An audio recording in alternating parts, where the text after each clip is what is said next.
Subscribe to our YouTube channel and press the bell icon to get the latest updates. This week on Global Print, I'm going to talk to you about Afghanistan. Now, we know that the Taliban are growing stronger every day. They control about one-third the territory of Afghanistan, including two provinces bordering China, Badakhshan as well as Xinjiang. Although reports do say now that Afghan security forces have succeeded in reclaiming Badakhshan. But the Taliban are also in control of the border crossings between Iran and Afghanistan at Islam Kala, as well as Torkundi, which is the border crossing between Turkmenistan in Central Asia and Afghanistan. Now, of course, the significance of all this is that if you control the exits and entry routes, then you control the revenue streams, which is extremely important in this fight for Kabul. The other thing that has happened these last few days is that American troops have cut and run from Bagram base, the linchpin of their operations in Afghanistan these past 20 years, which leads me to the following two cliches. The first, that Afghanistan is a graveyard of empires, and the second, that a new chapter in the old great game is beginning again. But before I talk much more about all of that, dear viewer, I'd like to make an appeal to you. Please do subscribe and pay just a little bit for ThePrint's free, fair, objective, and unhyphenated journalism. There is a join button on the screen in front of you, so please do click on that and you will be greeted with an array of options, very special, very exclusive, only for subscribers. So do pay just a little bit. There are links both to subscribe for an international audience as well as separately for a domestic one. Now back to my column Global Print, in which this week I talk about Afghanistan. Now the two cliches that I was talking to you about earlier, the first, that Afghanistan is a graveyard of empires. Now you don't need to go very much further into the past, just the last 150 years. The British Empire tried to control Afghanistan and was never able to do that despite fighting 3 wars. Much more recently, from 1979 to 1989, the Soviet Union was in control of Afghanistan. They invaded that country in 1979, but exited 10 years later, bloodied and bowed. And 2 years afterwards, in 1991, the Soviet Union disintegrated itself. The defeat in Afghanistan was one major factor in that disintegration. We saw in those 10 years how the Americans, with a little help from Pakistan, fought the godless communists, the Soviet troops, and then fled as quickly after the Soviets were defeated. Now fast forward to 2021. Last week, American forces withdrew from Bagram base, which has been the linchpin of their operations these last 20 years. But now Bagram was infamous for the prisons that it held, in which Afghan civilians were tortured very, very badly on very little suspicion or accusation. Now the Americans are left. In fact, they're on course to leave completely by September 11th, which will be the 20th anniversary of the 9/11 attacks, in which more than 3,000 Americans were killed 20 long years ago. So what is the situation in Afghanistan today? In one word, or in 2 words, it's very bad.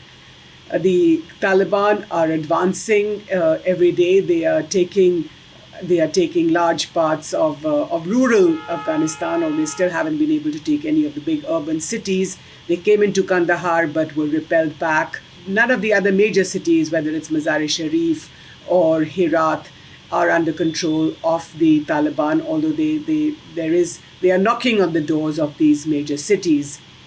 So you could argue that the Afghan chessboard is up for grabs again, which brings me to the old cliche, which is that on the ashes of the old great game, a new chapter is being written.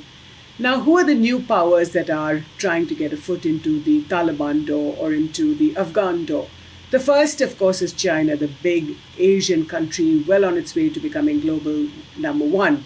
Now, China and Pakistan have a very, very close relationship. So Chinese diplomats based in Pakistan have been trying to inveigle themselves into the affections of the Taliban. They've been speaking to Taliban leaders these past several months and have promised them that they will build for the Taliban, for Afghanistan, highways connecting several Afghan cities like Kabul and Mazar-e-Sharif to Pakistani cities like Peshawar, which can then in turn be connected to the China-Pakistan economic corridor. And we've seen just a couple of days ago, Sohail Shaheen, who is a spokesperson of the Taliban, telling the South China Morning Post, inviting the Chinese to come to Afghanistan and saying that they promise that they will not tolerate any Uyghur separatists who are anti-China, of course, and that in turn that the Chinese must spend money and that they must invest in Afghanistan so that both peace and commerce can be a byproduct of the China-Pakistan economic corridor. That's the first country which is trying to expand its influence in Afghanistan. That's China. The second country that's trying to expand its influence is Russia. Now, just a couple of months ago, the Russian Foreign Minister Sergei Lavrov was in Delhi, from where he went to Islamabad for talks with the Pakistanis.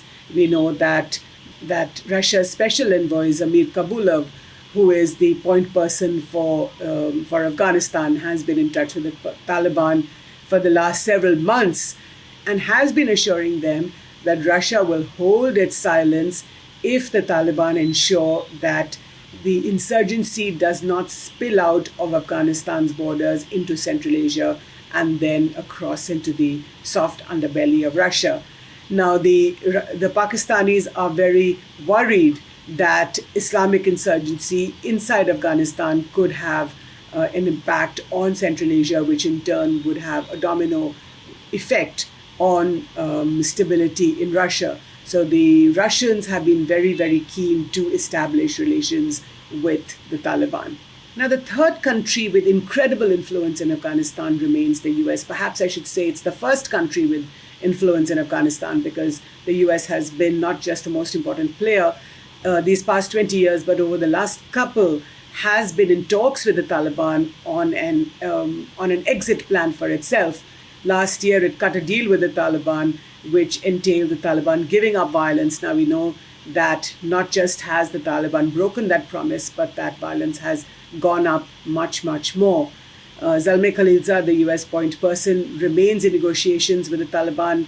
It is said that the Taliban wants the Americans to put pressure on the Afghan government to release even more Taliban prisoners in jail. We don't know what the resolution of that particular point is, but the Americans continue to play a very, very important role. And the fourth country to play an extremely important role in Afghanistan is, of course, Pakistan. Perhaps it's the most influential nation on the Afghan chessboard. We've seen how over the last 20 years, the Pakistanis have employed a cut and thrust kind of strategy, sometimes withdrawing, sometimes pushing in. With Osama bin Laden, for example, who was given shelter several years ago, perhaps soon after 9/11, he was discovered in 2001. We know what happened. He was killed by US troops, and the Pakistanis refused to admit that they were sheltering him. They said they didn't know who he was, which was strange because a man who was over 6.5 feet tall, how could he have been hidden in a house in Abbottabad, a stone's throw away from the Pakistan Military Academy? So we don't know who's lying on this front, but certainly when Osama bin Laden was killed, the Pakistanis were deeply embarrassed about that, but nevertheless they came back, and over the last 10 years, their very, very negative influence in Afghanistan has only increased. Having said that, today the Pakistanis hold a lot of the cards. In fact, they hold most of the cards. Both the Afghan government knows that and the Taliban knows that. So we also know that the Pakistan military establishment continues to advise the Taliban. I'm not very clear whether they're continuing to give weaponry and men like they had done 30 years ago when they helped the Americans fight the Soviets. But today, the Pakistanis remain a very, very influential player on the Afghan chessboard. Now, you would ask me, dear viewer, what about India? Now, India has been a close friend of Afghanistan, especially these past 20 years, given it $3 billion in aid, and has tried to help the Afghans in many, many ways, small and big. But the point remains that as the Pakistanis increase their influence, as the Russians flirt with the Taliban, as the Chinese promise untold riches, the Indians also look at their narrowing options in Afghanistan. And that has driven them towards restarting a conversation with Iran, which is very interesting because not so long ago, India and Iran were on different sides of the fence, especially over the Indo-US nuclear deal that was being negotiated about 10 years ago.